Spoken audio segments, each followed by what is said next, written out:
বছর ঘুরলেই 2026-এর বিধানসভা নির্বাচন। তার আগে বিরোধী রাজনৈতিক দল আইএসএফে বড় সড় ভাঙন।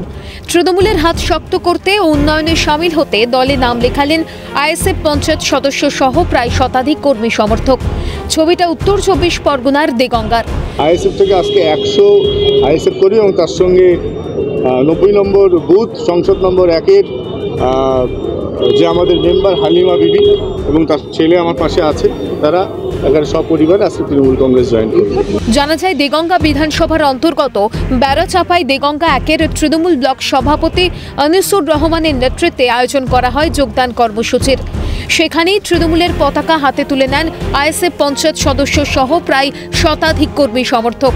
তাদের হাতে দলীয় পতাকা তুলে দিয়ে বরণ করে নেন বারাসাত লোকসভার সাংসদ কাকলি ঘোষ দস্তিদার।